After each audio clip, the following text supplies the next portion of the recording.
नमस्ते dear students, welcome to all. और आप सभी का स्वागत है पीटी एजुकेशन के यूट्यूब चैनल में। इंडियन पॉलिटी के इस सीरीज में हम आगे बढ़ रहे हैं और आज का जो हमारा टॉपिक है वो है schedules of Indian constitution part 2। Part 1 में आपके साथ कर चुका हूं, जिसमें मैंने डिस्कस किया है आपसे शेड्यूल 1 से लेकर शेड्यूल 6 तक की सारी बातें। आज हम करेंगे शेड्यूल 7 से लेकर शेड्यूल 12 तक की। Indian constitution governance and institution से रिलेटेड है, एग्जाम के हिसाब से बहुत इंपॉर्टेंट है। आने वाले जो भी एग्जाम्स होंगे उसमें ये टॉपिक आपका काफी हद तक रेलिवेंट रहेगा। इसके बाद स्टार्ट करते हैं शेड्यूल 7 से। 6 तक मैं आपको करा चुका हूं, जैसे मैंने आपको बताया है। चैनल पे जाइए, प्लेलिस्ट पे सर्च कीजिए, आपको जरूर मिल जाएगा। Schedule 7 it deals with 3 list of power and subject to be looked after by the union and states. तो जो भी यूनियन और स्टेट्स के काम करने के जो लिस्ट हैं, जो आइटम्स है कि वो किन किन पहलुओं पे काम करेंगे, वो सब के सब लिस्टेड हैं शेड्यूल 7 के अंदर में। ये आपका आता है आर्टिकल 246 इंडियन कॉन्स्टिट्यूशन की। अगर हम बात करें तो जब हम आर्टिकल्स पढ़ेंगे उसके अकॉर्डिंग ये टॉपिक हम दोबारा भी उसको कवर अप करेंगे, काफी इन डीप में कवर अप करेंगे। तो यूनियन लिस्ट और स्टेट लिस्ट, बेसिकली आपको काम दिया गया है, आपने कोई स्ट्रक्चर बनाया है तो आपको काफी सारे काम करने हैं, तो उसको बाइफरकेट करने की जरूरत है, इसको लिस्ट अप करने की जरूरत है कि कौन कौन से काम कौन करेगा। क्षेत्रों को, अधिकारों को बांटने की जरूरत है, राइट।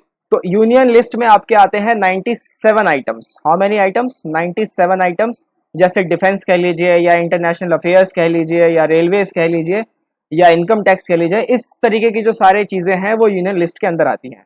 स्टेट लिस्ट के अंदर आती हैं 66 आइटम्स, राइट। और कंकरेंट लिस्ट वो लिस्ट है जहां पर यूनियन और स्टेट दोनों मिलकर काम करते हैं, यानी ये जो बीच का पोर्शन आपको दिख रहा है वेन डायग्राम की अगर मैं बात करूं, this is intersection portion, that is concurrent list. और इसमें कितने आइटम्स हैं? इसमें 47 आइटम्स हैं। तो यहाँ जो हमारा एस्पिरेंट है वो ये सोच रहा है कि एग्रीकल्चर कौन से लिस्ट में आता है। तो आपके लिए आज का पहला सवाल, इसके क्वेरी को आप दूर करें, कमेंट थ्रेड में पोस्ट करें कि एग्रीकल्चर कौन से लिस्ट में आता है। साथ ही साथ एक और सवाल, वाटर कौन से लिस्ट में आता है, यूनियन, स्टेट या कंकरेंट? अपना आंसर कमेंट थ्रेड में जरूर दें, राइट। इसके बाद मैं आपको सारे आइटम्स भी दिखाऊंगा, डोंट वरी, पूरे पीडीएफ के साथ मैं आपको दिखाऊंगा। शेड्यूल 8 पे अगर हम चलें तो शेड्यूल 8 में 22 ऑफिशियल लैंग्वेजेस रिलेटेड ये बातें कर रहे हैं। 22 ऑफिशियल लैंग्वेजेस हैं हमारे पास। ओरिजिनली हमारे पास 14 लैंग्वेजेस थे इस शेड्यूल में। We have 14 languages in this schedule. और जो 15th लैंग्वेज था वो कौन सा था? सिंधी, जिसको हमने 21st कॉन्स्टिट्यूशनल अमेंडमेंट एक्ट 1967 से जोड़ा। इसके बाद 3 और लैंग्वेजेस जोड़े गए, कोंकणी, मणिपुरी, नेपाली। कौन से अमेंडमेंट एक्ट से? 71st अमेंडमेंट एक्ट 1992 से।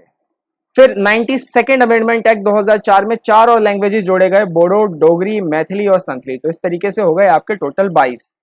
अब डिमांड ये उठ रही है कि 38 और लैंग्वेजेस को आप शेड्यूल में शामिल कीजिए, राइट। जैसे कि एक हाल ही में एक न्यूज चर्चा में थी कि कोई तुलु लैंग्वेज है, तुलु लैंग्वेज को इस में जोड़ने की बात कही गई थी। उधर से फिर महाराष्ट्र में भी कोई एक और लैंग्वेज है मराठी से हटके, तो उसको भी जोड़ने की बात कही गई थी। तो इस तरीके से ये बातें जो है ना जोर पकड़ती हैं कि इस लैंग्वेजेस को भी जोड़ो, यहाँ के भी स्पीकर्स हैं। तो ये है 8th शेड्यूल जो बात करता है आपके लैंग्वेजेस को लेके।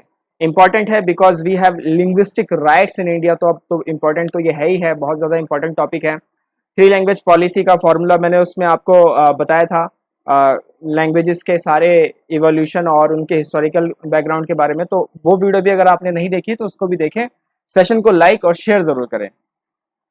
ये है आपके पास लिस्ट। इंग्लिश को अगर इसमें से हटा दीजिए तो ये टोटल 22 लैंग्वेजेस हैं। एक बार नजर देख लीजिएगा, इंग्लिश नहीं है, इतना ध्यान रखना है। आगे चलते हैं शेड्यूल 9 की तरफ। शेड्यूल 9 में क्या कहता है? Schedule 9 talks about the regulations and acts of state legislature dealing with land reforms and abolition of zamindari system. तो जमींदारी प्रथा को खत्म करने की बात कहता है, लैंड रिफॉर्म्स की बात करता है। इसमें 257 एक्ट्स हैं।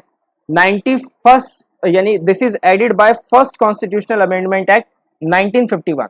तो यूपीएससी में सीधा सीधा क्वेश्चन पूछा था कि फर्स्ट अमेंडमेंट एक्ट, ईयर नहीं दिया गया था, फर्स्ट अमेंडमेंट एक्ट के दौरान भारत के प्राइम मिनिस्टर कौन थे? और आंसर था जवाहरलाल नेहरू। क्योंकि ईयर अगर आपको मालूम है तो वो आपको पता चल जाएगा। तो फर्स्ट कॉन्स्टिट्यूशनल अमेंडमेंट एक्ट 1951 से कौन सा शेड्यूल जोड़ा गया था? 9th शेड्यूल जोड़ा गया था।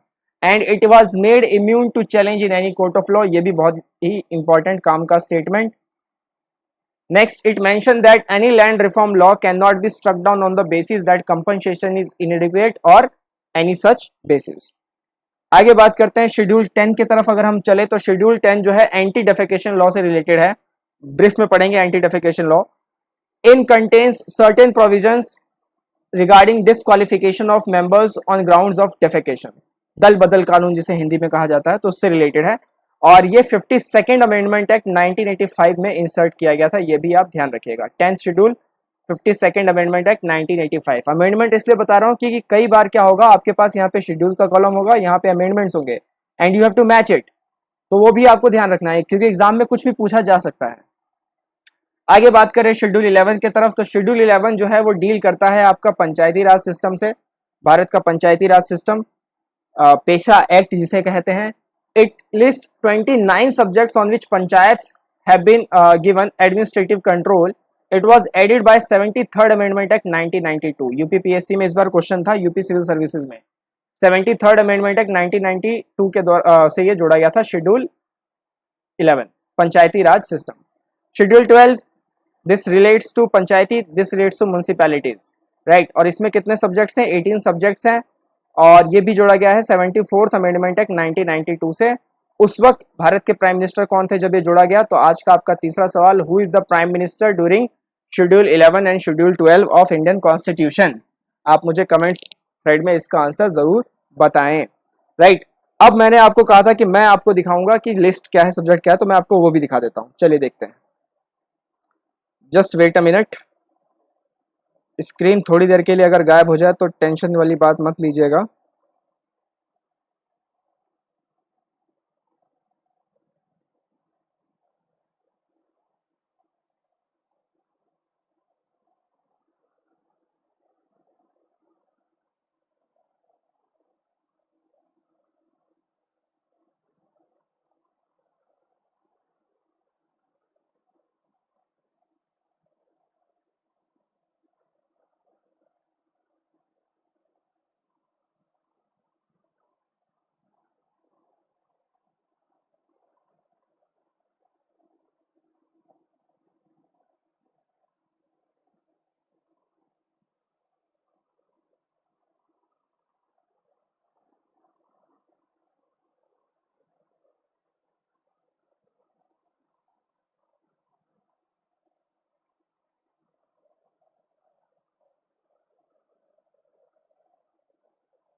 Just wait minute.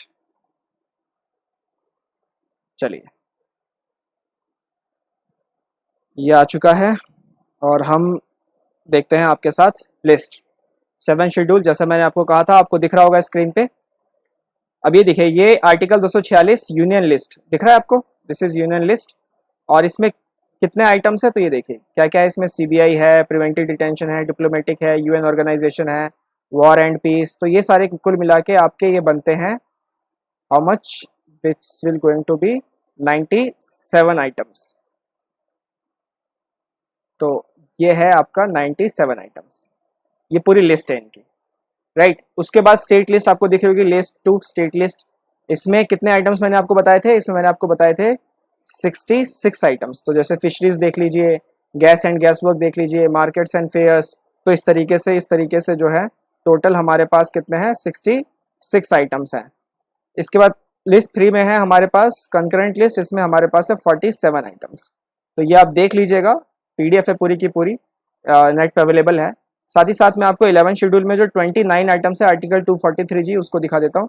ये हैं libraries, cultural activities, rural housing, drinking water, fuel and fodder, road, family welfare, maintenance of community assets. तो ये 29 आइटम्स जो हैं आपके 11 शेड्यूल में ऐड होते हैं, राइट। वापस आते हैं अपने टॉपिक के ऊपर, जस्ट अ वेट।